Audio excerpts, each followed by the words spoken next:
नित्या की शादी को लगभग 1 साल भी नहीं हुए थे और उसका तलाक हो गया। नित्या के घर वालों ने ज़बरदस्ती नित्या की शादी करवा दी थी। शादी के कुछ 3 महीने बाद ही उसके पति राकेश का व्यवहार बदल गया। वो नित्या से हमेशा झगड़ा ही करता रहता था। राकेश एक कंपनी में काम करता था और रोज़ शाम को देर से घर आता था क्योंकि ऑफिस के बाद वो दारू पीने के लिए रुक जाता था। घर आकर वो नित्या से हर छोटी-छोटी बातों पर बहस करता था, उसे खरी-खोटी सुनाता था। वो नित्या को ये भी बोल देता था कि चली जा तू यहाँ से, मुझे तेरी कोई ज़रूरत नहीं है, बहुत मिल जाएंगी तेरी जैसी। नित्या उसका ये व्यवहार चुपचाप सहन कर रही थी। उसने अपने घर पर भी इसके बारे में कुछ नहीं बताया था। वो अपने घर वालों से नाराज़ थी। उन्होंने ज़बरदस्ती उसकी शादी जो करवाई थी।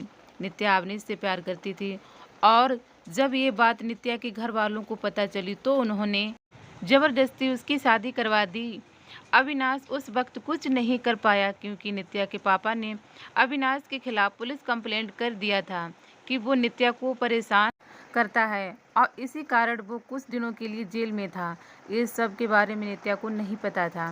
नित्या अपनी शादीशुदा जिंदगी में बहुत परेशान थी। कुछ महीने ऐसा ही चलता रहा। राकेश थोड़ा थोड़ा भी नहीं बदला था। फिर नित्या ने सोचा कि अब वो और उस रिश्ते में नहीं रह सकती है और उसने राकेश से तलाक लेने का फैसला कर लिया और फिर उसका तलाक हो गया। तलाक के बाद नित्या ने अपनी मम्मी पापा को सब कुछ बता दिया और उन्होंने नित्या को बहुत डांटा। क्या हो गया था ऐसा कि तलाक ले लिया? अब क्या करेगी, कहाँ जाएगी, कौन करेगा इससे शादी? ये सब सुनकर नित्या ने उनके साथ रहने से इनकार कर दिया। वो एक छोटी सी कंपनी में काम करने लगी और कंपनी द्वारा दिए गए घर में ही रहती थी। उसे कभी कभी अविनाश की बहुत याद आती, लेकिन उसने अविनाश से कभी संपर्क करने की कोशिश नहीं किया। वो सोचती थी कि अब उसे किसी पर बोझ नहीं बनना। वो अपने पैरों पर खड़ा होनी चाहती थी। वो अपना पूरा समय अपने काम को देती थी। उसका काम इतना अच्छा था कि 4 महीने में ही उसका प्रमोशन हो गया और वो अपने डिपार्टमेंट की हेड बन गई। प्रमोशन के 1 महीने बाद उसे उसकी कंपनी के तरफ से एक मीटिंग अटेंड करने के लिए विदेश जाने का अवसर मिला। नित्या अपने काम से बहुत तरक्की कर रही थी। अब उसके मम्मी पापा को भी नित्या पर बहुत फक्र महसूस हो रहा था। अब वो पछताते थे कि उन्होंने उसकी शादी गलत घर में कर दिया था। नित्या विदेश जाने की बात से बहुत खुश थी। 4 दिन बाद उसकी टिकट थी। उसे कुछ खरीदारी भी करनी थी। फिर वो अपने ऑफिस के पास एक मॉल में गई। उसे कपड़े और कुछ मेकअप का सामान लेना था। वो मॉल में घूम रही थी, कपड़े देख रही थी। तभी किसी ने पीछे से उसके कंधे पर हाथ रखा। वो पीछे मुड़ी देखने के लिए और वो बिल्कुल अपनी आंखों पर विश्वास नहीं कर पा रही थी। वो इंसान और कोई नहीं, अविनाश था। नित्या उसे देखती रह गई। उसे समझ नहीं आया कि वो अविनाश से क्या बात करे। अविनाश नित्या को देखकर बहुत खुश हुआ। दोनों की आंखों में आंसू के साथ खुशी भी थी। अविनाश ने पूछा, तुम यहाँ अपने पति के साथ हो क्या? नित्या उसे नज़र चुराते हुए बोली, नहीं। अविनाश ने पूछा, यहाँ अपने पति के साथ हो क्या? नित्या उसे नज़रें चुराते हुए बोली, नहीं। अविनाश ने पूछा, कैसी हो? नित्या उससे बात करना नहीं चाहती थी।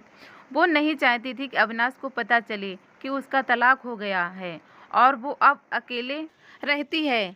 अविनाश उससे पूछे जा रहा था। उसने बोला, कुछ तो बोलो। नित्या वहाँ से जाने लगी। उसने अविनाश को बोला कि मुझे तुमसे कोई बात नहीं करनी, तुम चले जाओ। अविनाश उसके पीछे पीछे जाने लगा। उसने कहा, मेरी बात तो सुन लो एक बार। फिर भी नित्या नहीं रुकी। फिर अविनाश ने कहा, तुम्हें मेरी कसम है, बस एक बार रुक के मेरी बात सुन लो। फिर नित्या क्या करती? आखिर उसके दिल में अभी भी अविनाश के लिए प्यार था, तो वो रुक गई। फिर अविनाश ने कहा कि कहीं बैठकर बात करते हैं। फिर वो दोनों मॉल के एक रेस्टोरेंट में गए। अविनाश ने पूछा, कैसी हो? वो बोली, ठीक हूँ। अविनाश ने उसके पति के बारे में पूछा कि वो कैसा है, तुम्हारा ध्यान रखता है ना? नित्या चुप थी। अविनाश ने बोला, क्या हुआ, तुम चुप क्यों हो? कुछ बोलो, तुम्हें कोई परेशानी तो नहीं है ना? नित्या बोली, मेरा तलाक हो गया। अविनाश को ये सुनते ही एक उम्मीद की किरण दिखने लगी। उसने पूछा, कब और क्यों? नित्या ने उसे सब बताया। अविनाश ने बोला, फिर तुम अकेली क्यों रहती हो? तुम अपने मम्मी पापा के पास क्यों नहीं गई? या मुझे क्यों संपर्क करने की कोशिश क्यों नहीं की? नित्या बोली, तुम अगर मुझसे प्यार ही करते थे तो जब मेरी शादी हुई तब क्यों नहीं आए मुझे लेने? कहाँ थे तुम? उस वक्त मैं बिल्कुल अकेली हो गई थी और मजबूरी में शादी हो गई मेरी। अविनाश ने पूछा, क्या तुम्हारे पापा ने नहीं बताया कि उन्होंने मुझ पे पुलिस केस कर दिया था? मैं जेल में था कुछ महीने। ये सुनते ही नित्या चौंक गई। उसने कहा कि मुझे इसके बारे में कुछ नहीं पता। अविनाश ने उसे पूरी बात बताई। नित्या बोली, मैं माफ़ी मांगती हूँ तुमसे अपने पापा की तरफ से। अविनाश ने कहा, अब तो बात को जाने दो, मैं भूल चुका हूँ वो सब। अभी की बात करो। अविनाश ने बिना देर किए उसने पूछ लिया, क्या अब तुम मुझसे शादी करोगी? नित्या बोली, क्या तुमने अभी तक शादी नहीं की? अविनाश ने कहा, नहीं, मैं अभी अपने कैरियर पे ध्यान दे रहा हूँ और यहाँ कुछ काम से ही आया था। अब बोलो, शादी करोगी? नित्या बोली, अभी अभी दिन में मैं अपनी कंपनी की तरफ से विदेश जा रही हूँ एक मीटिंग के लिए।